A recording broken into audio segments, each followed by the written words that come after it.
I spent 3 weeks in the psych ward after experiencing a manic episode. As hectic as it was, these 8 actions I took helped alleviate the stress and anxiety that came with being in a place like a mental health facility. In this video, I'm going to share those 8 actionable steps that you can take in case you or a loved one ever find yourselves in a position like mine. And as a thank you for clicking on this video, I'm going to share a bonus tip just to help you along the way.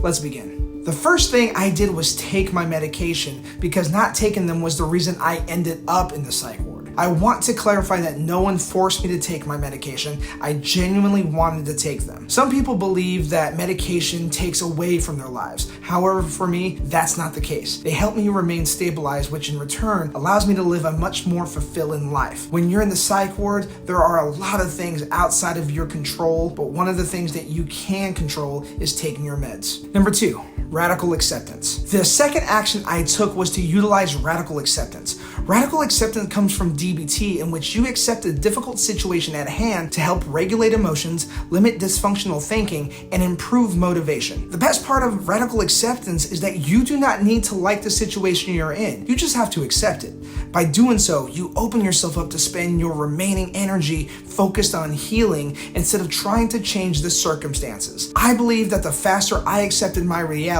the faster I was able to heal, which led me to a faster discharge. Number 3, focused on myself. When you get sent to the psych ward, you're pretty much cut off from the outside world by them taking your phone. For most people, that would be a nightmare. But to me, that was a blessing in disguise. It felt as if my life hit pause and I finally had time to focus on whatever I needed to. I was able to unpack trauma and dive deep into why I do the things I do.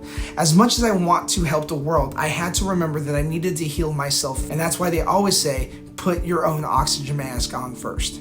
Number 4, practiced mindfulness. Mindfulness is a wonderful tool to help alleviate stress and allows you to be present. For me, I utilized all of my tools within mindfulness to include reading, journaling, meditating, exercising, and breath work. It definitely wasn't easy at times due to the chaos within the facility at first. However, it did help calm me down. Mindfulness also helped me process my thoughts and emotions, and also helped me understand why I do what I do.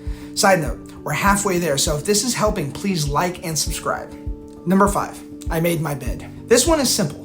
The reason I made my bed is because it helps start your morning off with a win. I also have a list of daily habits I do to help me become the person I want to be. It's also nice to do a bunch of work on myself and come back to a nice clean bed. Who wouldn't want that? Number 6, attended group sessions. The facility I was at was fortunate enough to offer group therapy. Every session, we had to introduce ourselves, state a goal for the day, and answer a question. On top of that, we had therapists come in and provide us with coping tools to equip us with knowledge that can help us in our everyday life. We also had art therapy, music therapy, and yoga. Attending group not only helps you get through the days, it also looks good on your record.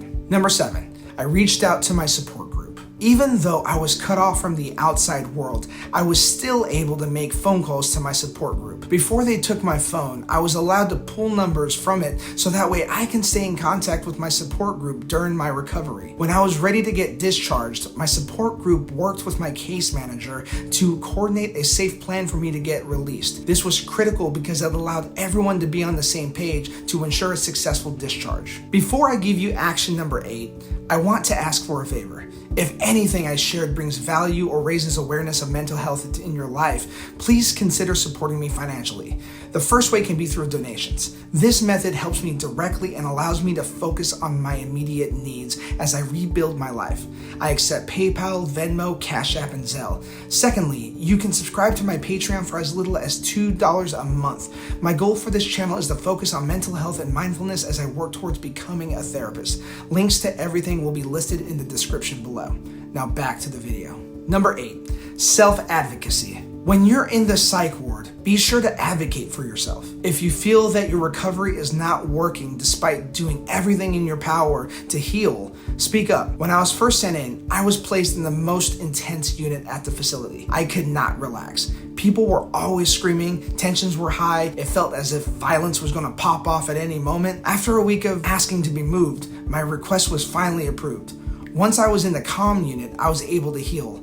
I want to state that I was able to do this because I put in the work to prove that I was ready to be moved. Bonus tip, be patient. Take your time and know that you don't have to rush this process. When I was admitted, I told myself I was going to stay here as long as it takes, and that was about 20 days. For some it's longer, others may be shorter. Just be honest with yourself and know that there are people counting on you on the outside. So take your time and be patient. If there's anything I left out, or if you have any questions for me, please comment down below. Thank you for watching, and catch you on the next one.